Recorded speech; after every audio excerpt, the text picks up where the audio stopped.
Alright guys, welcome back again to my channel. Next election is not going to be easy for anybody. Tinubu or P2B, anybody, because right now, people that helped APC to win election last election have all left APC, and they've come out to promise that they will make sure that Tinubu does not return in office come 2027. That they will make sure that they remove him from office. You want that you're going to send President Bola Tinubu back to Lagos, you are going to retire him. There are those who are asking, how would you do that? With a lot of people moving into the APC, there are governors now moving into the APC, and those who say whatever the opposition is doing is gradually and working steadily for Tinubu and the APC returning in 2027. They can believe what they want to believe. They can engage in self-delusion. They can use the carrot and stick tactics, to lure governors or intimidate them into joining. Governors that know what they are doing, taking from the till, will have no choice but to join the APC because, when you are in the APC, you are immunized from being investigated for corruption. They will do all that. But at the end of the day, the Nigerian voter will decide based on President Tinubu's performance and the performance of governors. It is not a governor moving to a party that will make that party win elections. I was governor of Kaduna State. I was one of Bola Tinubu's biggest campaigners, but I couldn't deliver the state to him. Bola Tinubu himself couldn't win his state with his own governor in place. So these things are not as theoretical as people want them to be. And if you want to engage in self-delusion, you are free to do so. So I will not tell you how we are going to win, but I tell you very clearly, and I've said this before and I'll say it again, the worst case scenario in the 2027 elections is that no winner will emerge in the first round. We may have to go for runoff. And Bola Tinubu will not be on the ballot for the runoff because he will at best be third in the election. He has no pathway to win. I have done the maths, I have done the analysis. He will be at best third. But he can deceive himself. He may think, I have money. Because they have taken all the money in the country. I have INEC, I have the police, I have the army. You know what, President Tinubu, invite President Jonathan for a chat and ask him if he didn't have all this in 2015, I will got him out. Is the case still the same, similar to 2015? It's there are worse. those who will say Tinubu has never lost an election. And it's different as a politician compared to Goodluck Jonathan. Tinubu has never lost an election. That can be contested, but it's okay. He has never lost an election. It's a political strategist. He's this, he's that. Wait. Rufai has said, if you want to learn some lessons, invite President Jonathan for a chat over coffee and ask him what happened in 2015. That's all. If you were made a minister, would you be saying all this thing that you're saying? If I was made a minister, I would probably have resigned. Once I saw the direction of the government, I would have resigned and I would have said the same thing. People think that this minister is a big deal. I was minister when I was 43 years old, 20 years before.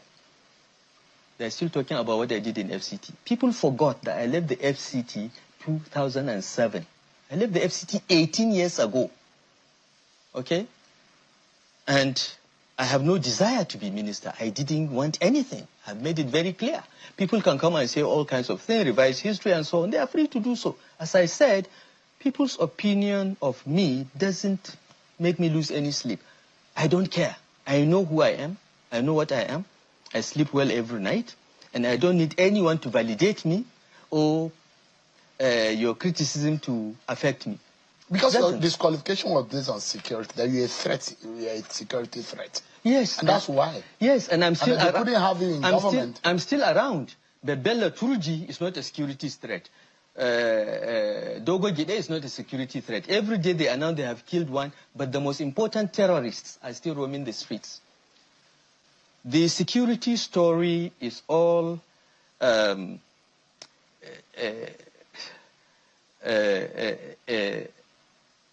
an exit strategy for Bola Tinubu because he has changed his mind about wanting me to be minister. I don't know what his reasons are, but he changed his mind. I understand that you had ambitions and you were going to use that office for your own personal ambition, and it was clear. Those are what I heard that, Okay. that really happened. Well, I'm hearing this one. First, I'm probably the only politician in Nigeria who has never had ambitions. Every position I've held in office, I was asked, I was invited, I was literally begged, like Tinubu begged me on the platform in Kaduna to serve because I get things done. I have never had ambitions. I am a person that gets difficult things done. That's why Obasanjo got me into the government. That's why Buhari asked me to go and be the governor of Kaduna State. I have never had ambition. I'm probably the only politician without ambitions. Number two, falling out with these people that have called you. Why do you keep falling out with them? Who have I fallen out with? They talk about fallout between you and OBJ and what he said about you. Now Bola Tinubu. Look, OBJ has said many good things about me. He has said many bad things about me. But today, tomorrow, go and ask him. OBJ will tell you I'm one of his best appointees ever. And it was OBJ that invited me to be the deputy chairman of the Nigeria-Congo Business Council. I'm still in touch with him. I still go to him for advice. I've not fallen out with OBJ. If anybody thinks there is a falling out, it's his imagination. Throughout the time I worked with Obasanjo, we quarreled and made up many times. It's the nature of our relationship. And depending on the mood, you know, that's it. But coming back to your question, okay? So, number two, I said I don't have any ambition, all right? Number three, what was I going to be? I was going to be the minister in charge of electricity. And I had a plan to ensure that by 2030, every part of Nigeria is covered with 24/7 reliable electricity. That was the plan I gave Tinubu. What is the ambition there? What is the ambition? Finally, what if I have ambition? If the work that I will do will provide Nigerians with electricity, will solve their problems, what has my ambition got to do with it? Is the country not important enough to tolerate my ambition if I had any? It is sheer idiocy and lack of love for country, okay, for people to sit and play games like that with the destiny of a country. Okay, so they have their minister of power. They have made progress with the electricity. I took the entire plan, which was developed by McKinsey and Boston Consulting Group, pro bono, because they know me, they respect me. I gave the entire plan to the government. Why can't they implement it? So that Nigerians will have electricity. Would that plan assure us that plan, constant electricity? By 2030, every part of Nigeria will be covered and will have reliable electricity. And that plan is not being followed? I have given them the plan. You ask them what they have done with it. No. I love this country. No, I don't care. You don't have ambitions, but there are those who say that you're going into the ADCs because of your plan and your agenda, your ambition towards 2027. They are free to say what they want to say. Do you want to become a VP candidate? Is that your ultimate goal? I am not interested in any position. I have never been. Okay? Not even a president? Listen. The purpose of having power is to do something with it. Okay? If I feel I have solutions to Nigeria's problems and I can make a contribution and I'm the best candidate and can win, I will run for an office. But I don't think so now. And where we are now, people are talking about ADC and talking about ambitions. Where we are now is to build a strong party. It is premature, in my view, to be talking about who runs for this or that. I know habitual contestants or those that have run for office before, you can see clearly they want to run again. And some of them have announced that they want to run. But frankly, I think it's a distraction. I think we should focus on building a strong party because the party is very weak. The ADC is not a national party. We have to make it a national party. We have to invest our human, material, and financial resources to make it a national party. That's the first step. When you build a strong party, as we did when we formed the APC, then you are in a position to say, let's have a process that will produce a presidential candidate that can win the election. We're not there yet. Can Nigerians trust those of you who have moved into the ADC? Because there are no new faces in that ADC. As congregation in that room, as shown on the pictures in that room, as shown on the screen right now, there are a lot of people from the PDP and some from the APC. And the questions that the APC is asking, or some Nigerians may be asking, is that what difference do you, who have come into the ADC now, want to make in Nigeria that is different? And those of you who have been in power before, why haven't you changed Nigeria? Why do they believe you now? My response to that is 3 points. First, look, ask yourself, and you asked that question last week or 2 weeks ago. Ask yourself, under the APC government of Bola Ahmed Tinubu, is your life better? If your life is not better, why not give another group a chance? That's one. But if you are okay, if your life has been improving, but I know that in the last 2 years, 30 more million people have been thrown into poverty because of the policies of this government. So, if you are not one of those 30 million, your life has improved.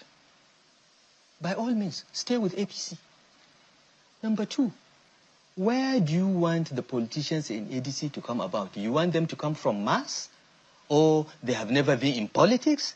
Are those the kind of people that can credibly challenge the APC and Bola Tinubu's government?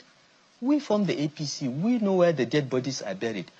Some of them, like Atiku Abubakar, from the PDP, they know where the dead bodies in PDP are buried. Together, we can face the evil that we see in the APC and defeat it. Okay? You cannot have totally new people coming out of nowhere to challenge the APC machine. It's a reputation. Number 3. The reputation of those. I haven't finished. It's the reputation of those. I have not finished. I have not finished. If you have not been able to fix Nigeria, a lot of you are in your 60s and 70s. I have not finished, Shehu. Okay. Third, regarding reputation. Look, I stand by my reputation. Go and look at what I have done. I have never been given the opportunity to change Nigeria. When was I president? But go and look at the agencies that I ran. I ran the BPE. Go and check. Go and check my history when I ran the FCT. Go to Kaduna and talk to any man on the street when I was governor. I can speak for my reputation. You cannot, Rotimi Amechi can speak on his record. Okay? Peter Obi can speak on his record. So this is what you should look at, not collectively bunch us and say, nobody in that room that you are accusing has ever had the opportunity to run Nigeria and change it. So why are you blaming them for not able to fix Nigeria? The one that is here now, Bola Tinubu, that we all supported to be president, has been given the opportunity. What is the result? We have moved exchange rate from 400 to 1,600. 30 more million people have fallen into poverty. Agriculture has been destroyed because of a stupid policy of making food cheaper through importation. There are so many things going wrong. But Malam, would it be fair, right, after just 2 years of a 4-year mandate, for you to bring down the roof and criticize this government that has not really unveiled and unraveled all of his plan that he planned for 4 years? It's a 4-year plan, but it's just halfway done, and you think that this government is a failure. In fact, you call this government evil. Is that fair? Is that a fair statement? It is fair. And I'm the only person qualified to call it evil because I know evil when I see it. So this government is evil? It is. How? In what way? 30 million people. Evil is an extreme word to use. 30 million people thrown into poverty. 30 million people thrown into poverty. Look, I met someone, an elder statesman, that told me that the first time he came in close association with the government was 1959, when he was a polling clerk during the during the 1959 elections. And he said, since then, I have seen governments, I've been part of some governments. And as far as I know, every government in Nigeria comes with the right intention to make the country better. He said, except this one. This is the only government that came from day one only to make money for itself and its own cronies. This is cronyism of the highest order. He said, this old man, he is in his 80s, said, I have never seen anything like this. There is not even a pretense of good intention. This is his assessment. He's 80-something years old, not mine. But the results are on the ground. And we are free to assess our government even 2 weeks after by its policies. We are free to do so. We are the voters. We are the judge. Madam, give me the moment again. Those who are being the judge and those who will blame someone like you, because you are one of those who convinced Nigerians that that's the right way to go. And 2 years down the line, Nigerians should hold you accountable. Because you came on this platform and you said that that is the man that should get the job done. Absolutely. And 2 years down the line. And that's why you should look at me very carefully and look at yourself when I come back to say I was wrong. But should I believe you now? Don't believe me. You said so to Nigerians time. Do not believe me if your economic situation has improved since Tinubu took over. Don't believe me. I can see you have a nice suit and a nice red tie. Maybe your own economic situation. Similar to him that went 2 years ago. I don't know. No, I'm asking you. I'm speaking as though Nigerians who are watching who listen to you that time. I put the same to every Nigerian. If your situation, your security situation, you live in Zamfara, Jos, Plateau, Benue, Kaduna, Zamfara, Katsina, has your security situation improved? Then I'm lying. Has your economic situation improved? They say that the price of this is coming down. But what was it when he took over? So guys, what do you think about the video just watched now? Because to me, I think Rufai can help and remove Tinubu because he was among those that put him there. Because he understands Nigeria politics. He understands the North. He understands the power when it comes to APC because he was almost among the co-founders of APC. So to me, I bet that Tinubu should be scared. Because right now, it's no longer a joke that Rufai wants to unseat Tinubu, and other people have come out to say that they want to unseat Tinubu come 2027, that they all are in coalition to unseat him and put in somebody that they feel is worthy to become our next leader, someone that understands democracy and someone that is ready to build Nigeria from where it is. Because right now, Nigeria has fallen down. Imagine a country that was once called Jet of Africa is among the most poorest country right now in the whole world, where our leaders are ranking top in corruption. So how do we intend to build a stable nation where our leaders are ranking best or top in corruption? Because everything in Nigeria, every sector in Nigeria is corrupt. Judiciary, police, INEC, all of them are corrupt. Because why will INEC give us a fake result? And then PDB took it to court and the court did not do justice because there is corruption everywhere.